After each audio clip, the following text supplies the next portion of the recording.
ఒక్కసారి కొమ్మూరి గోల్డ్ కి కాల్ చేయండి. తాకట్లో ఉన్న మీ బంగారాన్ని విడిపించి మార్కెట్ ప్రైస్ కి వాళ్ళు కొనుక్కుని మిగతా డబ్బులు మీకు ఇచ్చేస్తారు. అందరికీ నమస్తే, వెల్కమ్ బ్యాక్ టు మనం టీవీ. నేను మీ రమ్య. ఇక తమిళనాడులోనే ఈ రోజు చరిత్ర తిరిగి రాసే రోజు అని చెప్పుకోవచ్చు. ఎందుకంటే ఎన్నో దశాబ్దాలుగా చాలా స్ట్రాంగ్గా తమిళనాడులో ఉన్న పార్టీస్ అన్నిటినీ కూడా ఢీ కొట్టి మరి ఒక్కసారి మాత్రమే ఎలక్షన్లో నిలబడి ఇంత భారీ విజయాన్ని సాధించడం అసలు ఎంతటి ఘనత అన్నది మనం ప్రత్యేకంగా చెప్పుకోవాల్సిన అవసరం లేదు. అండ్ ముఖ్యంగా ఇప్పుడు చూసుకున్నట్టయితే అసలు దళపతి విజయం సాధించాడు అని మనం చెప్పుకోవచ్చు. ఆ పేరుకి ఒక న్యాయం చేశాడు అని చెప్పుకోవచ్చు. అండ్ ముఖ్యంగా టీవీకి పార్టీ పెట్టి దగ్గర ఒక 2-3 ఇయర్స్ కూడా కాకముందే ఇంతటి మంచి ప్రజలలో ఆ నమ్మకాన్ని గెలుచుకొని మరి ఇలా గెలవడం అంటే అసలు మామూలు విషయం కాదు. ఎందుకంటే మోస్ట్లీ మనందరికీ తెలుసు తమిళనాడులో 234 సీట్లు ఉంటే దాంట్లో భారీ మెజారిటీతోని అండ్ ఇప్పటికే ఆల్రెడీ విజయ్కి 109 సీట్లు అయితే రావడం జరిగింది. అంటే ఇది భారీ మెజారిటీ అని చెప్పుకోవచ్చు. ఎందుకంటే డిఎంకే కావచ్చు, అన్నా డిఎంకే కావచ్చు, ఇది ఎప్పటి నుంచి కొన్ని దశాబ్దాల నుంచి చాలా స్ట్రాంగ్గా ఉన్న లీడర్స్ వీళ్ళందరూ కూడా ఆ పార్టీలో ఉన్నప్పటికీ కూడా విజయ్ తన గెలుపు ఇప్పుడు ప్రజలందరికీ కూడా ఒక చిన్న ఆశ్చర్యం అని కూడా మనం చెప్పుకోవచ్చు.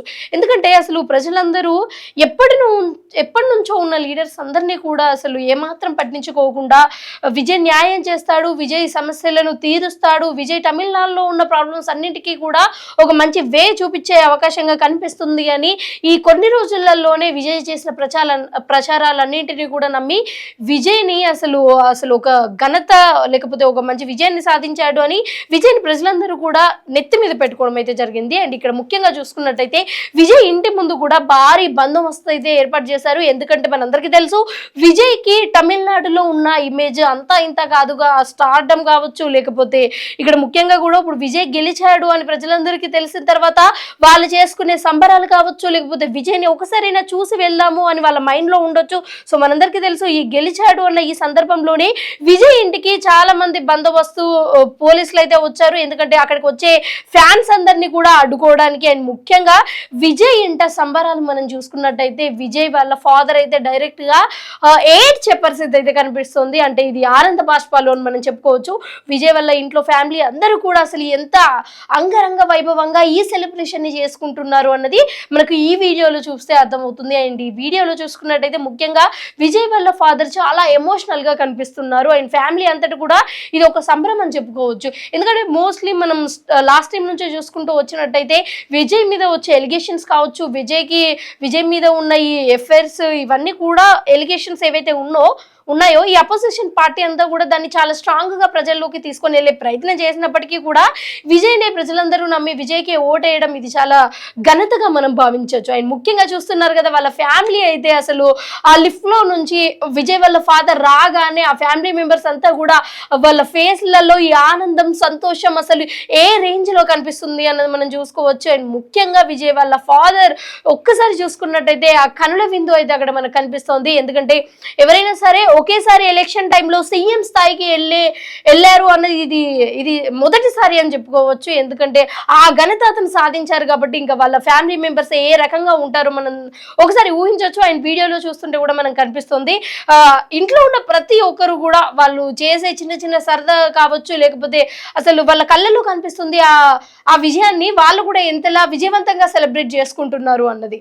అండ్ అలాగే ఈ విజయ్ సెలబ్రేషన్స్ వెనకాల ఓన్లీ విజయ్ ఫ్యామిలీ మాత్రమే కాదు, విజయ్ అభ్యర్థులు కావచ్చు, ఫ్యాన్స్ కావచ్చు, లేకపోతే ఆ నియోజకవర్గంలో నిలబడ్డ ఈ లీడర్స్ కావచ్చు, వీళ్ళందరూ కూడా దాన్ని సెలబ్రేట్ చేసుకునే ఇదైతే మనకు కనిపిస్తుంది. అండ్ ముఖ్యంగా ఇక్కడ మనకు ఇంకా కొన్ని కోణాలలో కూడా చూడొచ్చు. ఎందుకంటే విజయ్ ఆల్రెడీ సీఎం అయిపోయాడు, ఇంకా ప్రమాణ స్వీకారం చేయడం లేట్ అన్న విధంగా మనకి ఇక్కడ కనిపిస్తుంది కదా. అయితే ఈ సందర్భాలలో విజయ్ ఇంటి ముందట భారీ బందోబస్తు అయితే ఏర్పాటు చేస్తారు. ఆ బందోబస్తు ఏర్పాటు చేయడానికి గల ముఖ్య కారణం ఏంటంటే మనందరికీ తెలుసు డిఎంకే కావచ్చు, అన్నా డిఎంకే కావచ్చు, వాటికి ప్రజా ఆదరణ ఉన్నప్పటికీ కూడా వాటి రెండు పార్టీలని కూడా దాటుకొని మరి విజయ్కి ఇంత భారీ మెజారిటీ వచ్చింది కాబట్టి సో ఆబ్వియస్లీ ఫ్యాన్స్ అందరు కావచ్చు, లేకపోతే ప్రజలందరూ కూడా విజయ్ తరపునే ఉన్నట్లుగా మనకు తెలుస్తుంది.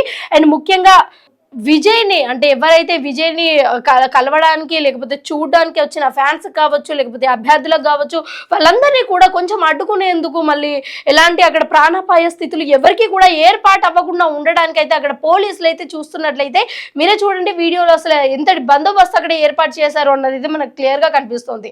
అండ్ ముఖ్యంగా విజయ్ గురించి మనము చాలా హ్యాపీగా చెప్పుకోవాల్సిన విషయం ఒకటి ఏంటి అంటే, విజయ్ ఎప్పుడైతే ఎలక్షన్స్ క్యాంపెయిన్ ఇవన్నీ స్టార్ట్ చేశారో దానికి కొన్ని రోజుల ముందే విజయ్ మీద వచ్చిన ఎలిగేషన్స్ ఏవైతే ఉన్నాయో అవి చాలా దారుణమైనవి అని చెప్పుకోవచ్చు. ఎందుకంటే ఒక వైఫ్ హస్బెండ్ మీద చేసే ఎలిగేషన్స్, అలాగే ఒక సీఎం అవ్వబోతున్న ఒక వ్యక్తి పైన, అంటే అలాంటి స్థాయిలో ఉన్న ఒక వ్యక్తి పైన అతను ఇల్లీగల్ ఎఫైర్ పెట్టుకున్నాడు అని చెప్పడం కావచ్చు, లేకపోతే సినీ ఇండస్ట్రీలోనే ఇంకో హీరో ఉంది అని చెప్పడం, ఇవన్నీ కూడా అప్పట్లో కొంచెం రచ్చకి దారి తీసాయి. అండ్ ప్రజలందరూ కూడా దాన్ని చూసారు, చూడలేదు అన్నది కాదు. అండ్ ఈ విషయం కూడా అందరికీ తెలుసు. బట్ నాకు తెలిసి ప్రజలందరూ కూడా పర్సనల్ లైఫ్, బట్ ఒక రాజకీయ నాయకుడు ఉన్నాడు, అతనికి మనసు ఉంది, ప్రజలను అర్థం చేసుకుంటాడు, ప్రజా సమస్యలను అర్థం చేసుకొని మాకు అండగా నిలబడతాడు అని అయితే ప్రజలందరూ కూడా నమ్మినట్లుగా అయితే ఇక్కడ క్లియర్ గా కనిపిస్తుంది. అండ్ ఈ సెలబ్రేషన్స్, విజయ్ సంబరాలు ఇవన్నీ కూడా ఒక నిమిషం పక్కకు పెట్టినట్టయితే ఈ లైవ్ లో ఎవరైతే ఉన్నారో కొంతమంది కామెంట్స్ కూడా చేస్తున్నారు. ముఖ్యంగా విజయ్ కి సంబంధించి త్రిషకి ఒక మంచి బర్త్డే గిఫ్ట్ అయితే ఇచ్చాడు. అండ్ దాంట్లోనే ముఖ్యంగా అసలు ఈ గెలిపే ఒక త్రిషకి ఒక విజయం అని చెప్పుకోవచ్చు. ఎందుకంటే మనం లాస్ట్ టైం చాలా ఇంటర్వ్యూస్ లో కానీ ఒక చిన్న క్లిప్స్ లో కానీ మనం చూస్తూ ఉంటాము.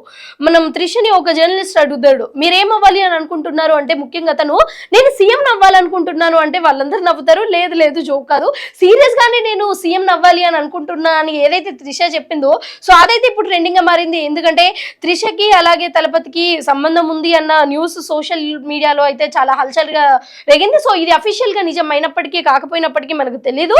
బట్ ఓవరాల్ గా విజయ్ గెలుపే త్రిషకి ఒక మంచి అసలు ఒక బర్త్డే గిఫ్ట్ అని చెప్పుకోవచ్చు. అండ్ ఈ రోజు త్రిష బర్త్డే కాబట్టి సో త్రిషకి కూడా పుట్టినరోజు శుభాకాంక్షలు మనం టీవీ నుంచి తెలియజేసుకుంటున్నాము.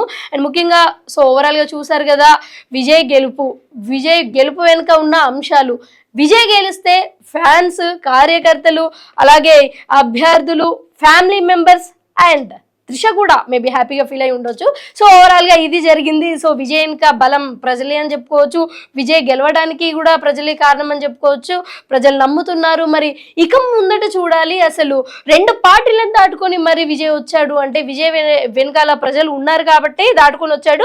బట్ ఆ ప్రజలకి తను న్యాయం చేస్తాడా చెయ్యడా, అసలు ఏ విధంగా ప్రజల వెనుక నిలబడతాడు అన్నది ఇంకొన్ని రోజులలో అర్థమవుతుంది. కాబట్టి సో అప్పటి వరకు స్ట్రైట్ ఇన్ టు మన టీవీ.